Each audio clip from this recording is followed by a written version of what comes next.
Democracy is cringe. Read some Aristotle.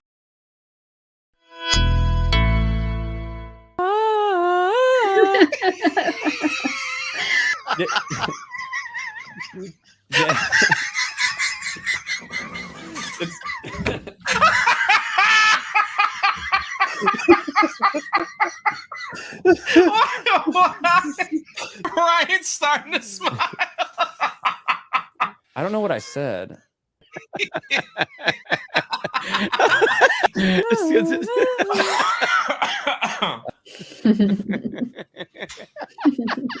Wow. Oh my God, I'm in charge of this thing. I can't laugh too much. It's funny as fuck.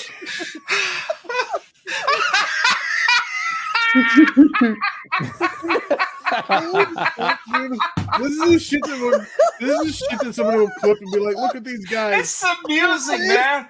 Oh, I can't breathe.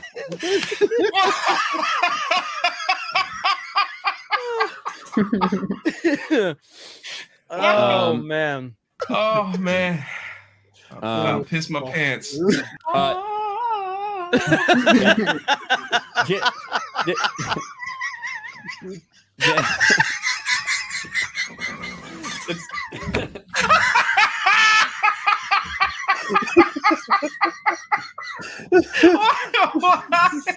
This is fucking Jay. I'm so mad. Wow. Oh, shit.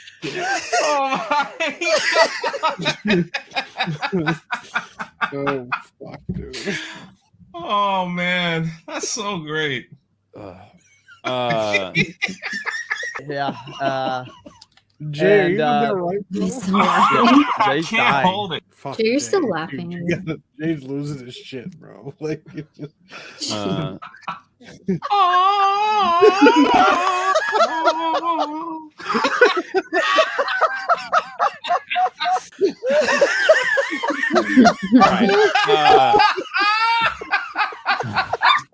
Jeremy can't I tried to hold it together. I was like, I don't know why I can't stop laughing at this. There you go. Water.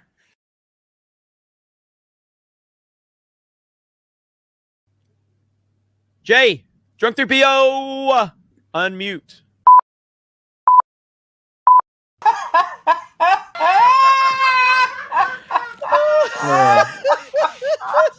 God.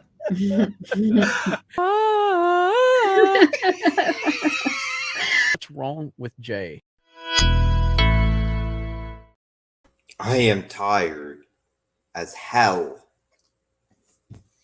It is hot as hell out, but I still have energy for doing the stream. What is up, all you people? I hope you had a great 4th of July weekend.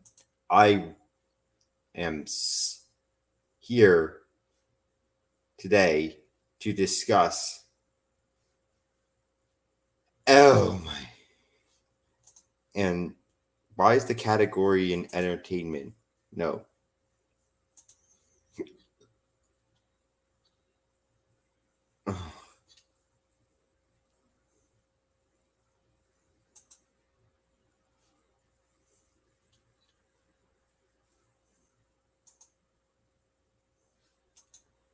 So, without further ado, let us get started. And I think our best way to get started is we have some pretty significant news from leading report here. Also, I say thank to all of you who came to the gaming stream. Hope you enjoyed that.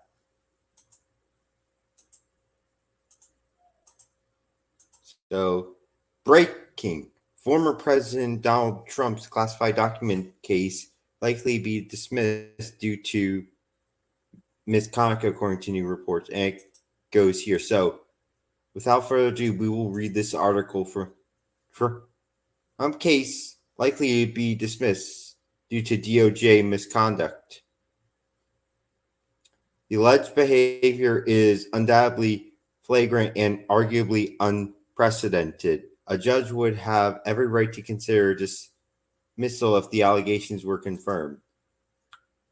So,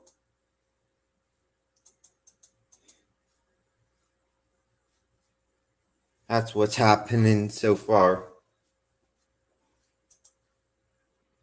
All right, so Walt Natua, a naive fella who worked in Trump's White House and who continued to be a personal aide to Trump after he left office, is one of Trump's co-defendants. Former DOJ counterintelligence chief Jay Bratt, who is currently a member of Special Counsel Jack Smith's team of prosecutors, was named the target of accusations made by Natua's attorney, a renowned, highly esteemed Washington attorney named Stanley Woodward, a few weeks ago. According to news reports, Woodward claimed in a sealed letter to D.C. District Chief Judge James Balsper that during a meeting to discuss Natua's case, Bratt said that if he couldn't persuade Natua to testify against Trump, it might affect Woodward's application to be a D.C. Superior Court judge. If confirmed, and there is no reason why Woodward would fabricate such a threat, let alone risk his career by telling a federal judge such a thing, Bratt's alleged misconduct could lead to harsh penalties and even a reason to throw out the entire case against Natua and Trump. Depending on the details of what was said, Bratt might even be charged with a crime. Holy shit. That I probably shouldn't have expected, but holy shit. So, courts have the discretion to completely dismiss indictments in situation where there has been egregious prosecutorial misconduct. U.S. District Judge Eileen Cannon would be perfectly within her right to consider a dismissal in this case if Woodward's claims are validated. And if anyone here is familiar with law, you don't want to make this stuff up. Look at what happened to Michael Cohen. The alleged behavior is perhaps unprecedented and unquestionably flagrant, amounting to nothing less than an attempt by a senior DOJ official to deny a defendant his right to counsel under the Sixth Amendment through improper and possibly illegal actions. Holy crap, man. That's crazy.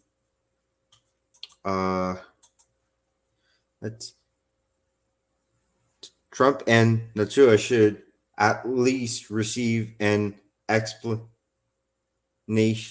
In cases of alleged prosecutorial misconduct, courts frequently permit the defense to conduct discovery, including depositions and requests for documents and communication to ascertain the depth, breadth, and consequence of any misconduct that may have taken place. To understand what Bratt said and why the defense team in this case should ask for his testimony. So let's see how. And we're going to. The defense attorney should also. Hang on. The defense attorney should also make an effort to subpoena any communication between Bratt and others in the DOJ or White House regarding Woodward's application for a judgeship or Bratt's general approach to Woodward. I anticipate that these communications will be illuminating and could point to additional wrongdoing by the DOJ.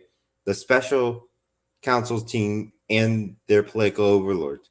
All of this is undoubtedly known to legal teams defending Trump and Natua, and I have no doubt that they will vigorously pursue this and other lines of defense. However, the American people also have a right to be informed of the full extent of the Department of Justice senior officials' misconduct.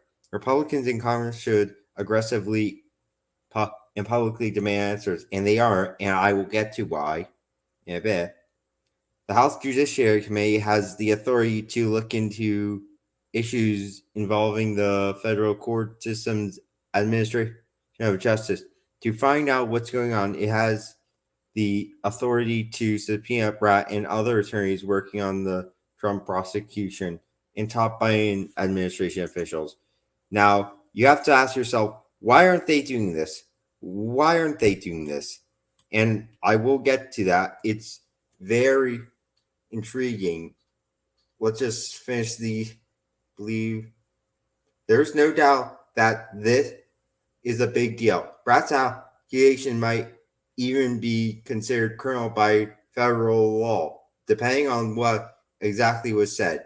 Brat's conduct could constitute an attempted witness tampering in violation of 18 USC 1512B1, attempted federal bribery in violation of 18 USC 2013B, an attempt extortion by a federal official in violation of, and it goes on to these or attempted subpoena perjury in violation of this. Brat's actions and other alleged misconduct by Jack Smith's team should be the subject of investigation by a special counsel if the Department of Justice is sincere about treating this case in an open and transparent manner. And you can see that. Thanks to all of you who are currently on. We have a lot more to cover. So stay tuned. If you want to go grab your popcorn, you can right now, because we're actually going to talk more. And this is something else. So for a while now, Laura Loomer, she has been so against McCarthy, and lots about McCarthy is coming out. You know, you can't trust him. And so, this actually recently it came out about apparently the California GOP are planning on, and Laura Loomer has the receipts. If you're questioning this, just go at Laura Loomer on her and just ask if she has the evidence. She will respond. She is 100% going to respond. So apparently, and let's actually scroll through Laura Loomer's. So Hamid Dillon, who people were for some reason backing instead of Mike Lindell for the GOP chairhead, she might be behind this law, which is they're going to change the winner-take-all model in California. So if you didn't know, in California during the primary, what happens is it's a winner-take-all. If you win California, take all the delegates. They want to change that so winner doesn't take all, winner takes and they're hoping that will give DeSantis a chance, and that'll be the next story after we talk about this. And apparently Jack Posobiec, who does great commentary, the great Jack Posobiec. This is why, by the way, that the Democrats introduced the superdelegate system after the 1980 election, because they had a guy, Kennedy, who was primarying Jimmy Carter. They viewed Jimmy Carter as weak. They never wanted a guy who, by the way, and I know I'm going to blow up every time I say that Jimmy Carter was kind of a populist Democrat, but they never wanted a guy like that in office again. Yeah, he was. He was a populist, tear at your heartstring Democrats. Not somebody that you would have thought. He was governor. Yeah, and this is also Richard Barris, who does great work. Follow Richard Barris on Twitter if you haven't. He does great work.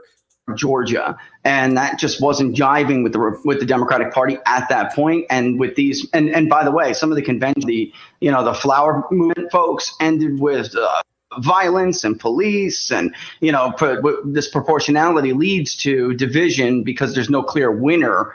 And then their answer to that was, well, let's get the superdelegates to override so we can end the system quicker, end the process quicker, and have more control over it. I mean, if that's the way the Republican Party wants to move, more power to it. I can't take that ride with you.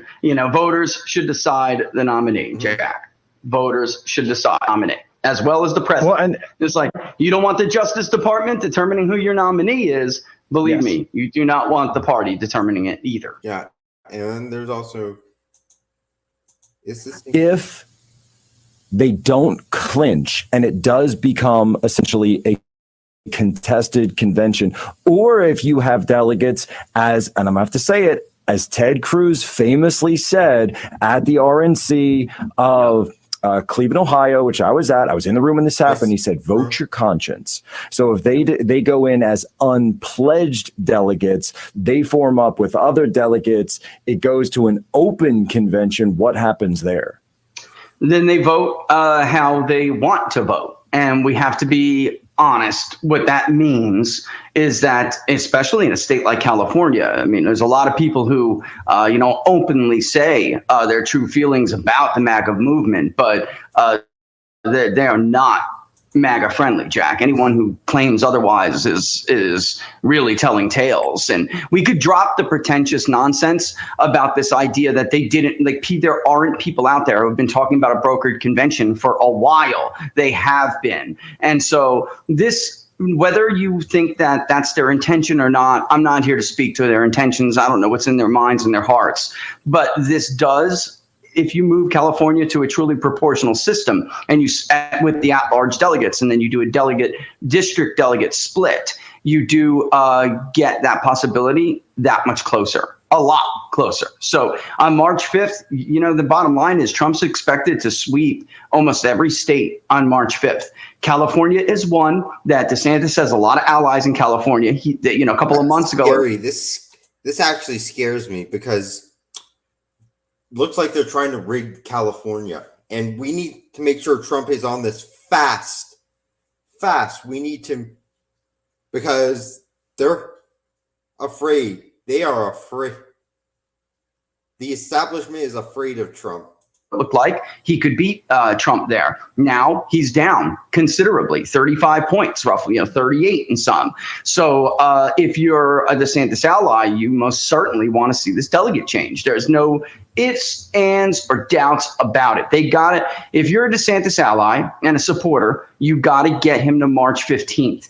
If he gets clobbered on March 5th, or March 19th, excuse me, if he gets clobbered on March 5th, and then he goes in, there's a couple contests on March 12th, right before Florida. He doesn't take Georgia and something else. It's just going to be a bloodbath. This race is over. It's over very soon because the next week is his own state where, by the way, we just polled and he's down 30 points, almost 30 points. DeSantis is crumbling. His campaign is on the verge of collapse. That ties in with, that's why this ties in. The more people get to know DeSantis, the more he is unlikable. And my friend who's a Democrat actually showed me a DeSantis ad, which we will react to. So this looks to me, again, I can't speak to the motivations here, man. I'm not in the room. I'm just telling you what the impact is. And if you are someone who supports DeSantis, you like this rule change, without a doubt. However, again, and I don't know that it does anything better for the process, because more proportionality is going to inevitably lead the Republican Party down the road of superdelegates. That will happen in the future if they make more proportional. So I kept expecting it to go on, but this is really scary. This is kind of scary, actually, if you're like me and you like, and this is Roger Stone's federal administrations. He's worked Nixon, Reagan, Bush Sr., and Trump. Ronald Reagan would be so embarrassed by his losers. The California Republican presidential primary should remain winner take all, as it has been. Changing the primary date need not have effect on the appointment of delegates. This is an effort because their candidate, Ron DeSantis, he cannot win. Like, DeSantis cannot win. I'm sorry. I'm sorry, anyone who's for DeSantis. He's not winning. And I'm going to... And it's actually... So why don't we get to this, seeing that these two stories tie into each other. He's marching for his political life here. So this is from a local station in Florida. I forgot which one. Governor is not just marching in the parade. He's marching for his political life here. That's a pretty bold statement to make, Masa. Yeah, it is, Jack. And she's pointing to the poll numbers. As you know, the governor kicked off his campaign back in May. And frankly, things are just not moving in the right direction. Let's show you the numbers. I want to start with 538. It's a website that analyzes and averages polling data. Look, this is apparently one he has to win. He has to win the New Hampshire primary and the Iowa caucus. He's not doing well in either of those. Those really determine how, from what I've heard, and someone can correct me on this, those are how elections going.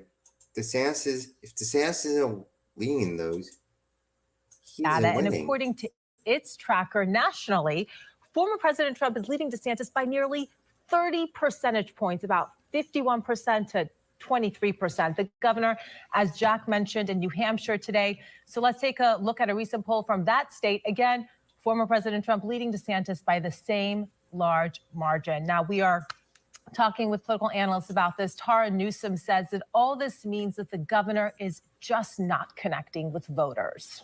It looks like voters are starting to really get to know him. And the more they get to know him, his narrative is a lot different than the man. He certainly is looking like other Florida governors or U.S. senators that have tried to enter the presidential race and had a failure to launch. Jeb Bush, Marco Rubio.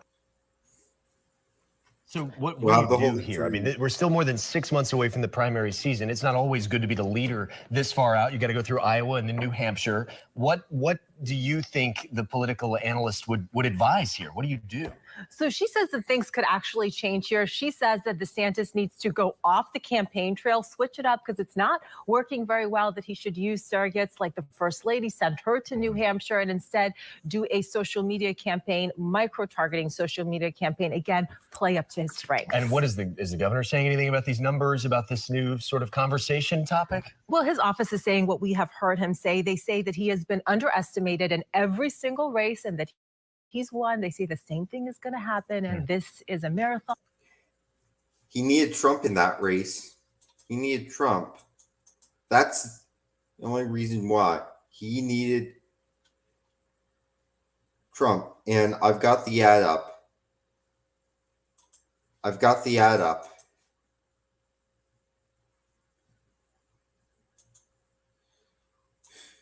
Jack. It's not a sprint. Yeah, a lot of runway still to go before primary season. Exactly. Saidi, thank you very much. Let me actually get this up because this has got to be one of the worst ads you'll ever see.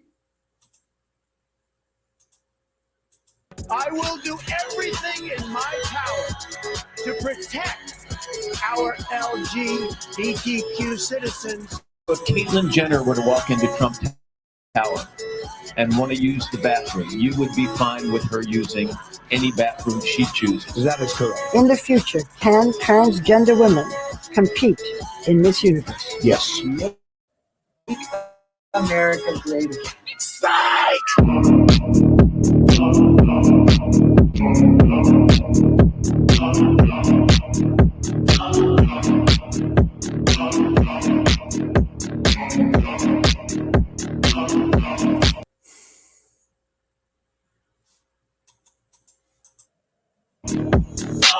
cannot think of anything more horrifying. It really has shut down drag. Just produced some of the harshest, most draconian laws that literally threaten trans existence. Congratulations, Ron DeSantis. Mission accomplished. You win.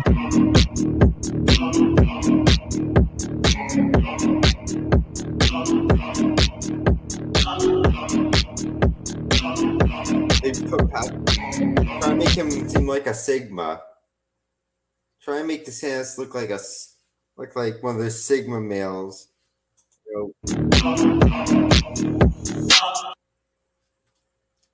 How's he supposed to win?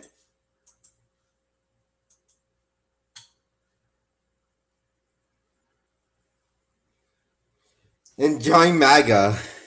I can't emphasize how bad this is. Team DeSantis is so desperate to gain traction against Trump that they're willing to destroy his general election chances just to end up with an ad the target audience thinks is cringe. Ron just needs to fire these nerds. They can't do politics. Oh, they can't do. Then Laura Loomer. This is one of the worst ads I've ever seen in my life. Like, if you've seen other ads, they have the voice. They have some background voice. They have this. They have that. They look professional. Heck, even Joe Biden ads look more professional. So this is one of the worst ads seen in my life. Terrible production quality, weird messaging too. Do we need to mention all the transgender and openly gay men who are on the DeSantis influence team? These pics are. And no, I'm not referring to Ron. Oh my God. So that's what the mess. What's the message that the DeSantis team wants people to take away from the sad that associates Ron with flawed criminal individuals? Is it that Ron is a bootlegging psycho killer that commits financial crimes and has an Achilles heel? Because that's what he's saying. Look at this. Even this is the rare time I actually agree with Occupy Democrats. Holy crap, that ad is cringe. They're trying to compare him to Thomas.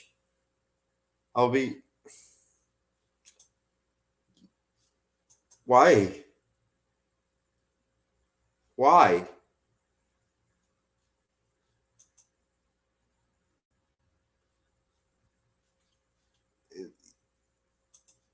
That's just an ad on others.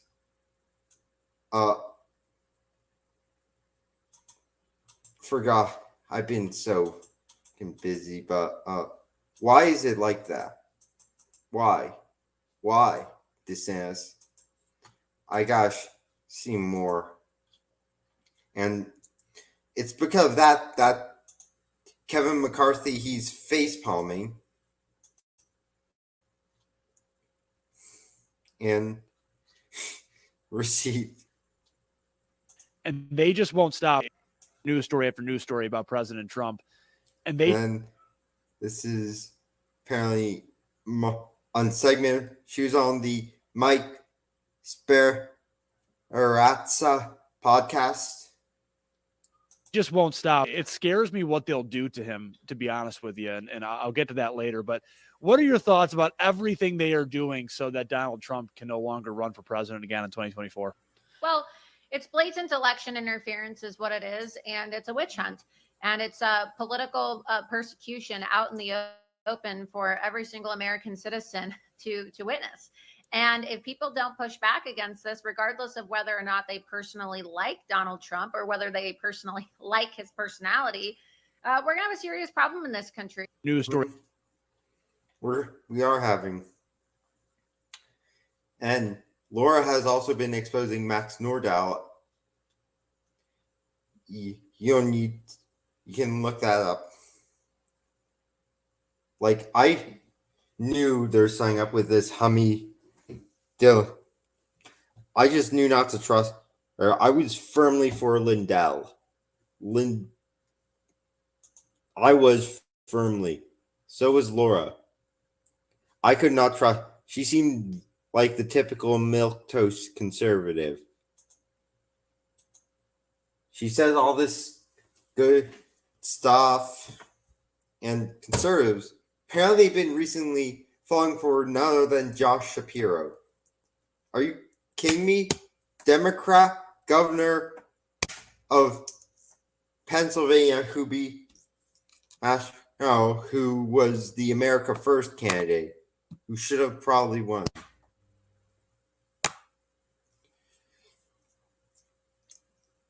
Cal GOP is full of shit. They have been applying for months to push Ron DeSantis over the edge so that they can rob Donald Trump of the GOP nomination. It all began with Ron DeSantis endorsing Hamid Dillon for RNC chairwoman.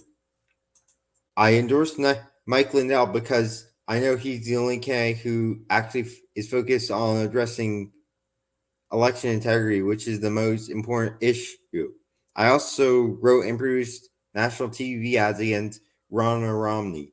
Months ago, California GOP invited DeSantis as the keynote speaker in a big fundraiser for GOP chairwoman Jessica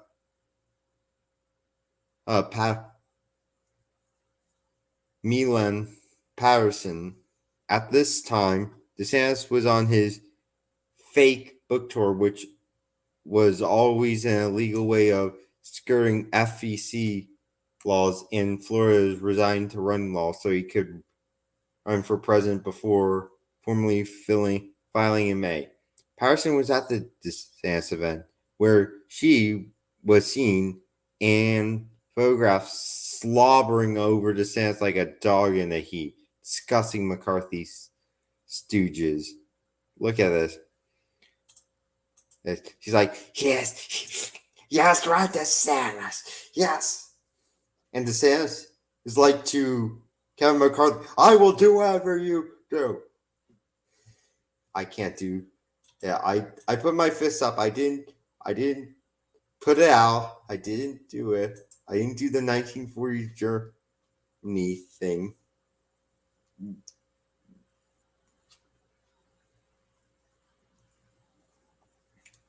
If you also want some, and Hamid Dill, and like this from Eric Paul, the choice has never been clear, Constitution or Trump. And she also liked this from Kamala Harris, 46 days until Joe Biden becomes our 46th president. And there's also Roger Stone, who we all love our Roger. We all love Roger. Why am I not following Judge Janine?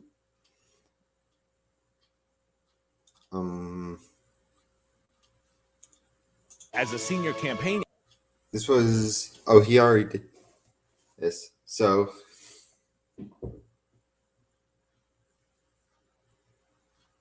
Roger, Chris Nelson, he's one of the biggest soy leaders. John Cardone and Chris Nelson are some of the most pathetic human beings you'll ever see. Should Lindsey Graham, because Lindsey Graham, he got booed at Trump's most recent event, like he should. I mean, I still don't like Trump associating himself, but DeSantis would associate himself more. He'd probably make Lindsey Graham his vice president, and Lindsey would start coming out against Trump because he thinks that's over for Trump. Should Lindsey Graham get his own room at Mar-a-Lago like Kerry Lake? No. Lindsey can stay with David Kerner, the left-wing Democrat and Vax Nazi who traded his endorsement of DeSantis for a cabinet job that gives him access to state voter rolls. Kerner has a place in Palm Beach. Then there's also Hunter did cocaine again. But that's not something we're supposed to talk about. Oh, no. But, I mean, DeSantis has. Hang on. I mean, DeSantis is literally running one of the worst. Oh my gosh. I have to show this from Stone. DeSantis rocking the De Niro's while walking a 4th of July parade. Why doesn't this guy wear normal shoes? Oh my God. No way. And let me actually. Because he is hated by both sides.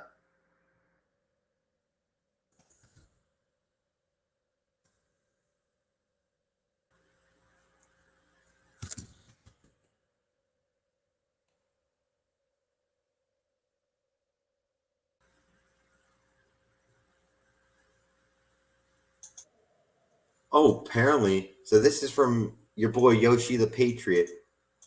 Follow him on Twitter. Muscatine County GOP sent us. The Muscatine County GOP sent a cease and desist. So Leonardo Feldman is the Miami correspondent for National Report. I think this is the Steve Bannon, Jack Posobiec. Letter to Florida Governor Ron DeSantis says Super PAC, never back down. An exclusive from the Messenger reads, cease and desist. Iowa. I remember this. Cease and desist. Iowa GOP county leader blasts DeSantis Super PAC for lying about grassroots backing. Iowa GOP county leader blasts DeSantis Super PAC for lying about grassroots backing. In the article, the local GOP chair Daniel Freeman accuses the PAC and his campaign of, quote, sending busloads of people to a parade, and they don't even live in the area. And in fact, most of them don't even live in the state of Iowa. This is not all.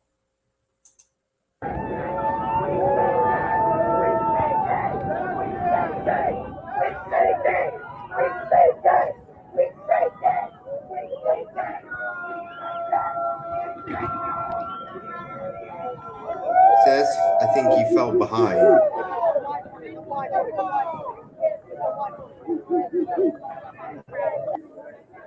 I think DeSantis ended up falling behind.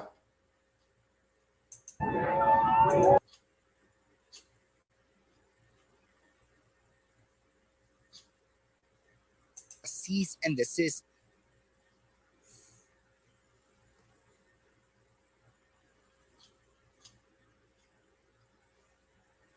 This year when an organization beyond. Hang on, let me get this.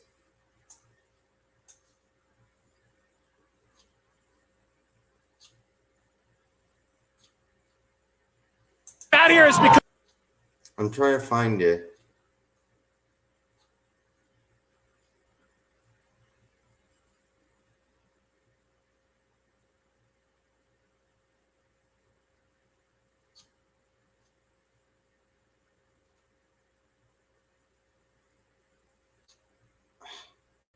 Where I can't find it.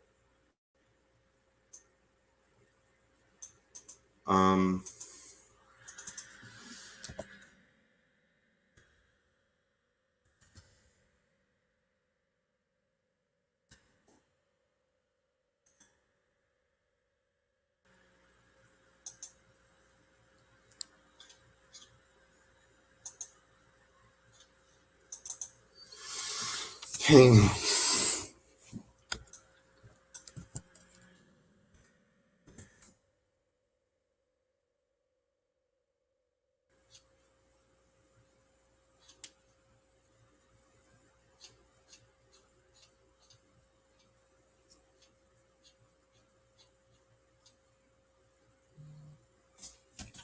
on. Actually, Laura's speaking in space. We also know that trying to figure out. I can't figure out where is all I know is Laura Loomer is currently in the Twitter space. I don't want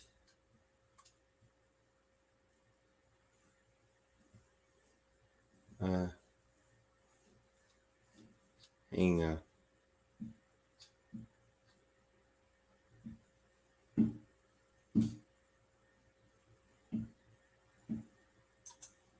And Robert Barnes even says it here. Robert Barnes, the Cal GOP is lying. The rule change proposed, removing a key majority take-all provision that the rule expressly authorizes. These are not required by the RNC rules for the Super Tuesday primary day. These actions are not in the interest of the GOP for 2024, nor the Cal GOP.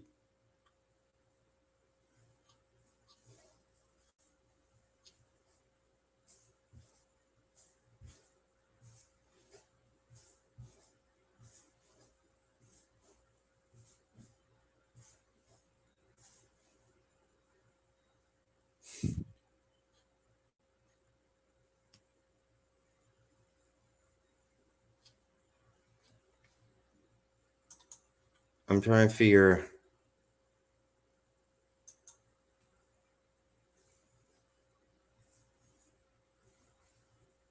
Also, Mel Gibson film Sound of Freedom whips Indiana Jones at the box office.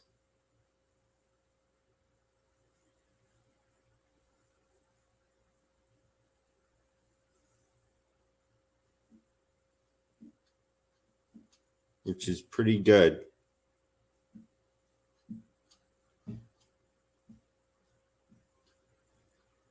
I mean, you can see that they're all working in link with each other. You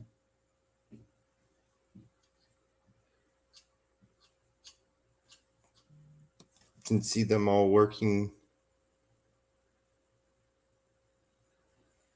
together.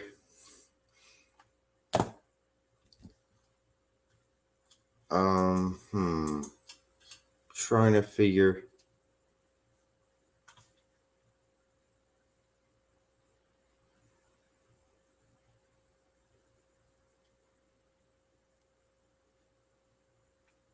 Also, this is some pretty significant news. Vivek. And let's go. This is the post. Vivek Ramaswamy now trails Ron DeSantis for 2024 GOP nom by just 6 national. This is from a national poll. Oh, Post Malay. Vivek Ramaswamy now trails Ron DeSantis for 2024 GOP nom by just 6% national poll. That is pretty crazy. Tech entrepreneur Vivek Ramaswamy is gaining ground in the Republican presidential election, and with a recent poll showing him breaking into double-digit numbers as he closes in on Florida Governor Ron DeSantis for second place behind former President Trump. Heck, I wouldn't even be surprised if Trump chooses Vivek. He either chooses Carrie Lake or Vivek. You know, a couple weeks ago, I had a dream one day. It was about Trump winning and him winning the presidency. So not just the nomination, the presidency in 2024. And Vivek was one of the people there at the celebration. It looked like they were in New York at Trump Tower. Like, remember how they celebrated at Trump Tower in 2016? So, well, good. Under DeSantis, poll numbers are falling. Ramaswamy's popularity is increasing among voters, with an Echelon Insights poll finding that Ramaswamy improved his poll numbers by 2%, while DeSantis saw a 3% decrease. So here's this. This is actually, Vivek actually gave some really good, and I like Vivek actually. My man is Trump still. I like I do like RFK, even though he didn't give a good take. He gave a horrendous take on the affirmative action. There's no doubt that so much of this lack of patriotism, lack of knowledge about the things that you talk about, our Constitution and our history, is happening in the schools. Now, you say that you want to chop off the head of the snake. If you're elected, you promise to get rid of the Department of Education. But I think Vivek has a better chance for 2028. Maybe a Lake Ramaswamy 2028. That would be, I'd vote for that. I'm 100% voting. Aren't the teachers' colleges also a place where we're training teachers to then go out into the schools and create new activists, social justice warriors, instead of educating our population? You're right that the problem is pervasive and there is no silver bullet. I think there's a role for everyone to play. It's just that I'm running for U.S. president. I'll tell you what the U.S. president can do that's most effective. Shut down the Department of Education that uses that money as a cudgel to get local school districts to adopt toxic and racial agendas. Instead, give that money back to those schools to fund underfunded school choice programs in those states. But it's going to require a comprehensive response. And I think part of the problem, Rachel, is especially you're pointing to the right frontier, our schools. When young people no longer learn the rights that they even have in this country, most young people couldn't really enumerate what they have in the Bill of Rights now. Then when you take those rights away, they don't know what they've lost. So this is actually part of the path, not just to a country that's no longer proud. It's the path to an authoritarian state, because what does an authoritarian state require? It requires a population that didn't know the rights that they actually enjoyed. Yeah. That's what history teaches us. Yeah. So the loss of freedom and the loss of national pride, they go together. Yeah. Definitely. We have had it so good for so long here. Donald Trump, who's the 2024 Republican presidential frontrunner, has a dominating lead over all Republican challengers, with data showing him pulling out 49% support. DeSantis is falling significantly behind the former president, with the results showing him pulling at 16%. Ramaswamy is at 10%, trailing DeSantis by only 6 data reveals. These are only 3 Republican candidates that are currently polling in the double digits. Former Vice President Mike Pence and former South Carolina Governor Nikki Haley are tied with 5%, while South Carolina Senator Tim Scott is receiving 4% support. Former New Jersey Governor Chris Christie is polling at 2%, while North Dakota Governor Doug Burgum and Miami Mayor Francis Suarez are tied at 1% support, according to the results. And you don't even see others like Hutchison. I mean, who are these people? Who's gonna? They just want their book tours.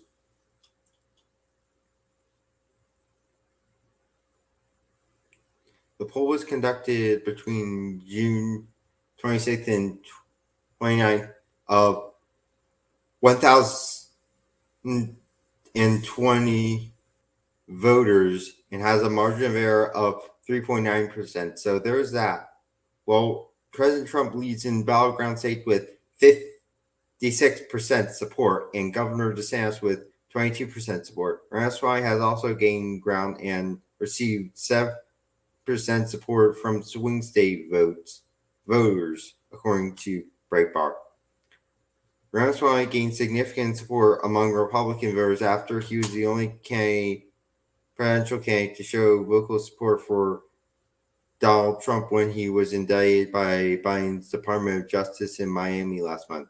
The anti-woke businessman committed to pardoning former President Donald Trump of all former charges if he finds himself in the Oval Office, which, I mean, I'm not sure, but I challenge every U.S. presidential candidate to join me in standing for truth. Comment to pardon Donald Trump for these federal charters on day one, or explain why you won't, Ramaswamy wrote on a Twitter post on June 13th.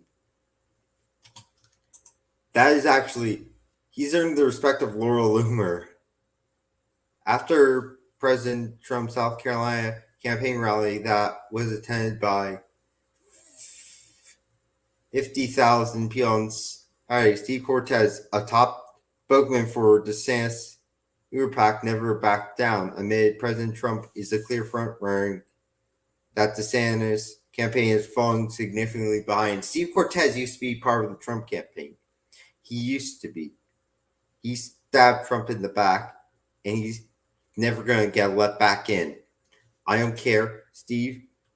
You had your chance. You're never getting back into Trump's campaign.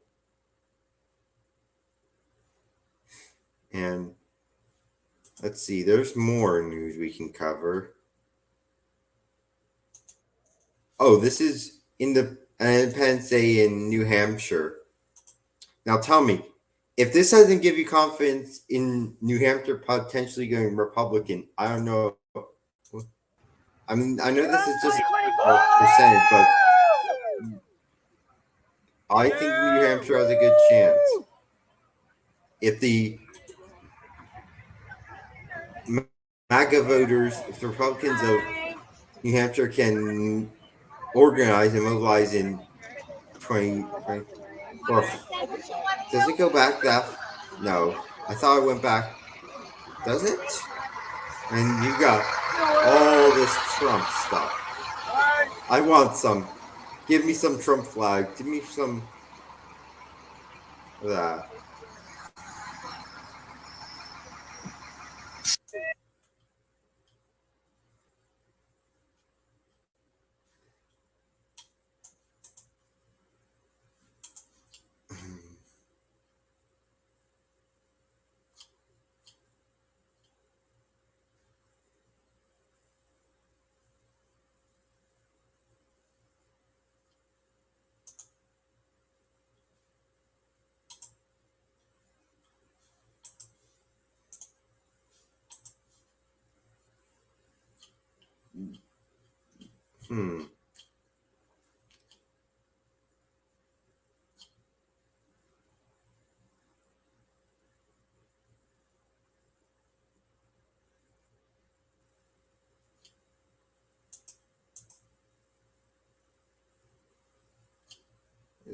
I mean, yeah, France is continuing to burn also. I'd also,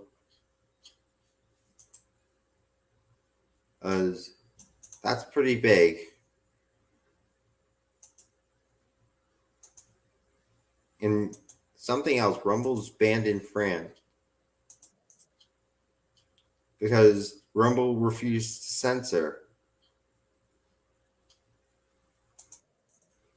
9th night of migrant violence.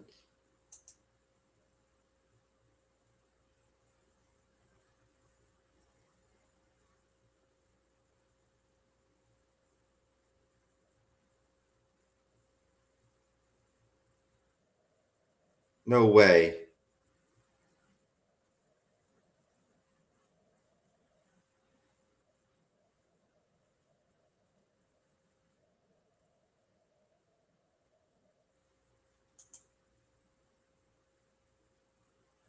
Holy crap. This is what I wanted to show, though.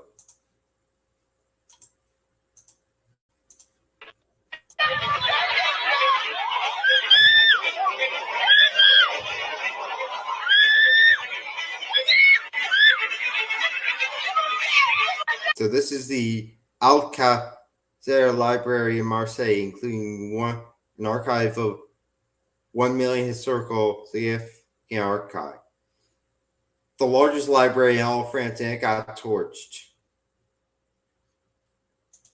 Extremist groups and this like is the Muslim this Brotherhood, guy, Imam Tawa, on France. who are friends with the IRGC and Hezbollah people, they cannot operate in Bahrain, in Oman. These are Muslim countries. Where do they operate? In London, in France, in Washington, D.C., in Australia, in Canada, Toronto. They operate here. They have bank accounts. They register charity. Right. You know, I'll say here, it's the Republicans job to screw up these countries, and it's the Democrats' job to bring those refugees in here so they can screw up our own. And this isn't of every immigrant, but there's a good chunk. So, and I should Macron, quote Donald Trump, the president of France, recently he said, said they're not saying their best. They're saying they were, and some are good people, but the Islamic world the is in a exact line crisis. was. I say, no, you are in a crisis. You went to the Muslim countries and you imported the garbage that the Muslim countries wanted to put in prison or isolate away from society. You went and you imported them. Why? For cheap labor.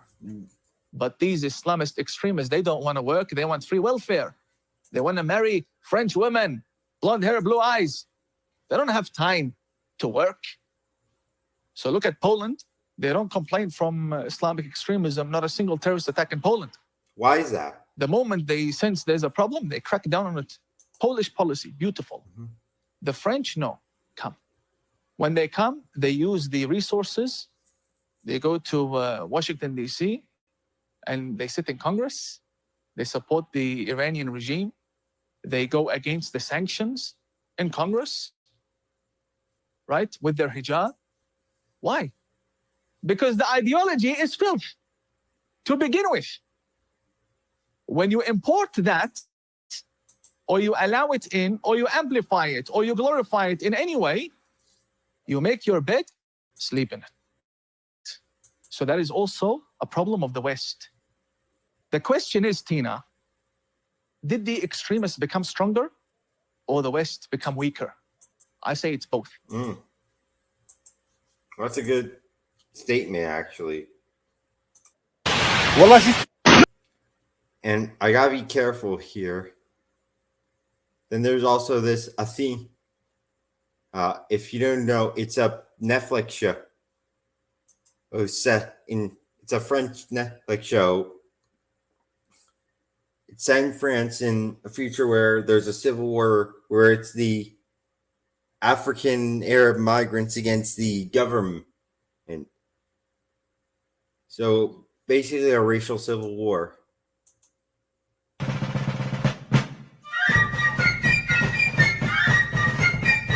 What the hell? And we haven't seen any protests. There's been no signs. There's been absolutely no whiff of any protests. All the buses are running. That's interesting.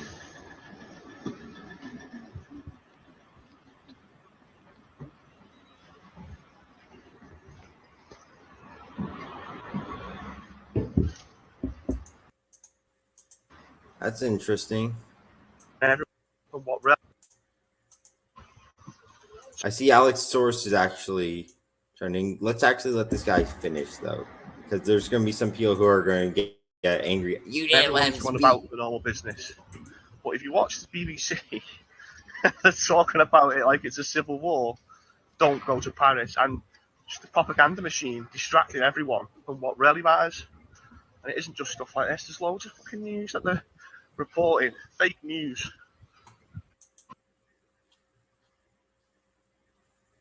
But Le Pen, and I have my problem with Le Pen. I think Eric Zemmour would be better. So Marie Le Pen, I will save France from the New World Order. Macron will be arrested. That's a no. I hope she's right.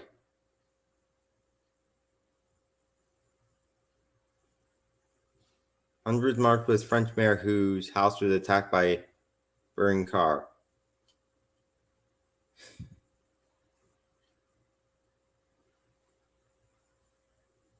I do have to, there probably was something. The Algerians taking over.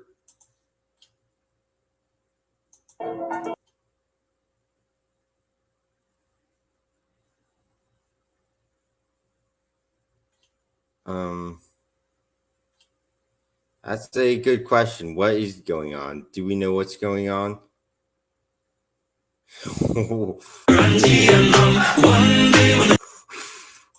Whoa, Trudeau, what are you doing?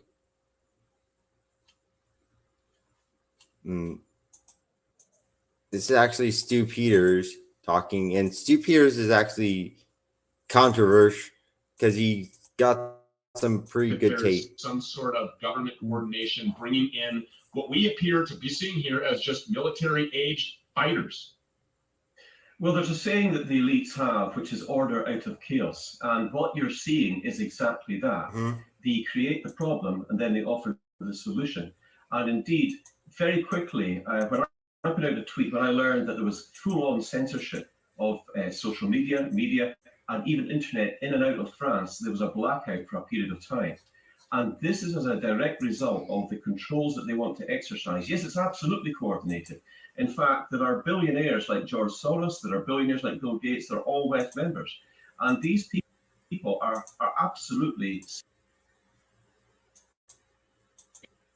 starting to wake up now. People are just starting, billionaires like Bill Gates, they're all WEF members. And these people are absolutely serious about what they want to do. People are just starting to wake up now, Stu, to what their ultimate aims are. But it is the destruction of the nation state. And what better way to do that than to absolutely fill it with people who are alien to the culture, alien to the religion, alien to the traditions of that particular host nation. And that's what we're witnessing in France. Exactly the same thing is happening in the southern border of the United States of America. Exactly the same thing is happening across the channel in the United Kingdom. It is coordinated. And if the people don't rise up and wake up very quickly to what's going on by these WEF administrators like Trudeau in Canada, like Joe Biden in America, we're going to see the similar situations that we're seeing in France right now. The violence is off the scale. It is incredibly violent. And the destruction of civic and national buildings is happening, and it's not slowing down. And I was absolutely shocked when I saw reports coming in from contacts that I know in France were saying that the police were being stood down. And there are two large policing units, the Front National and others, and two of them have said that they were on the point of revolting against Macron. I saw a speech made by Marine Le Pen, who is on the opposite side of the French political spectrum, calling for order, but also saying this is a direct result from mass uncontrolled immigration. Yeah. And it is being done by design. Yeah, it was on my Twitter, actually. She completely roasted the regime there. And that was it. And you see them doing this at our southern border. Don't think that if DeSantis somehow manages his way to the presidency, he's going to change anything. He's not. He isn't. Terry Lake called him out on this a couple months ago when he was saying there's migrant buses, and we were all cheering. I'll admit I was part of that. Guess what? It was a fake. And now, look at this. And they're starting to turn. They showed it a bit. Now, look. We're introducing a resolution. These people want war. Lindsey Graham and Richard Blumenthal, they want war with Russia. They want people like me and you to go die in Ukraine against the Russians who, because they're losing, they're gonna just blow up a nuclear power plant and blame it on Russia. They want Chernobyl. The Russian forces must seize the Zaporozhye nuclear plant. There might be explosives being planted as we speak. This is getting pretty dangerous. Today, since the Senate resolution that says that if Russia or Belarus or a proxy of Russia explodes a nuclear device inside of Ukraine to stop the counteroffensive or to try to break the will of the Ukrainian people, such an attack should be considered an attack on NATO itself. Ukraine's not even a member of NATO. They're trying to, this is how much they want war. A nuclear weapon unleashed in Ukraine would irradiate large portions of Europe where we have NATO allies. And why are we doing this? President Biden says threat of Putin using tactical nuclear weapons is real. That's like the 20th story down. So with a sense of urgency, we're urging our colleagues here. There's a reason why Lindsay got booed at Trump's event. This, whatever this is, not sure if he's even a guy. He's clearly a homosexual. He doesn't have kids. He isn't married. He's like his fellow Senator Tim Scott of both of South Carolina. Is that a requirement? Be a 50-year-old virgin? About what could happen in Ukraine. Moving the tactical nuclear weapons out of Russia to Belarus was unnerving and I think very provocative. The counteroffensive is moving slowly but steadily. They're looking for a break. They will commit the forces that have been trained by the West, 6 or 8 regiments, thousands of well-trained, well-equipped forces will be put into the battle when they can exploit an opportunity. So the Ukrainians are patient. Russia has fortified their defensive positions. They've mined the whole country. They've been committing war crimes on steroids, very abusive. Oh, what about you, Lindsay? War being waged by Putin. But we're here to talk about something nobody else seems to want to talk about. I applaud President Biden for putting on the table that the threat of Putin using a nuclear weapon in Ukraine is real. And our message is to those around Putin that if you do this, if you follow his order, if he ever gives it, you can expect a massive response from NATO. You really think? And you will be at war with NATO. They really want war. I can't believe that NATO nations would allow their countries to be irradiated by a nuclear attack emanating in Ukraine. Get him off. Get the liar.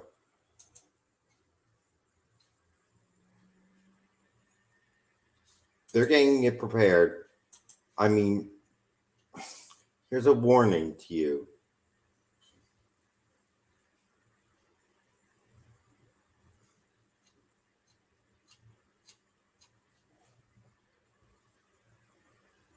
And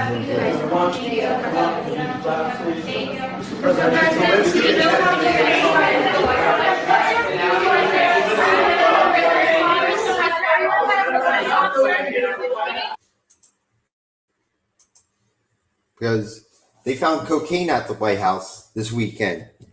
They did. And Hunter, coincidentally, was at the White House for the 4th of July celebration. So, whoo!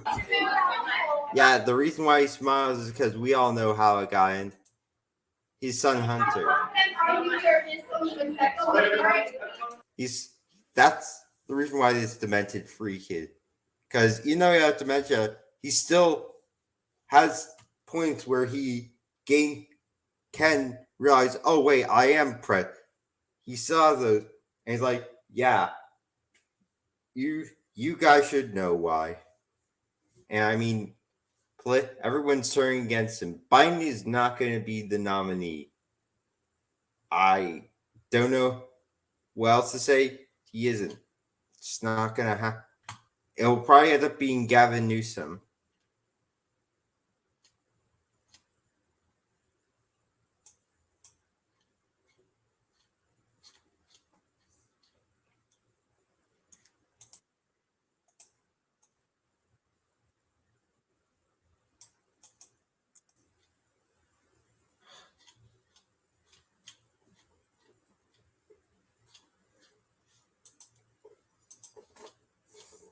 Let's see. Covered most of what I wanted to cover.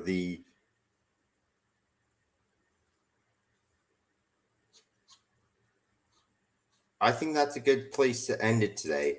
We had a great stream. Thanks to all of you who have tuned in. Much appreciated.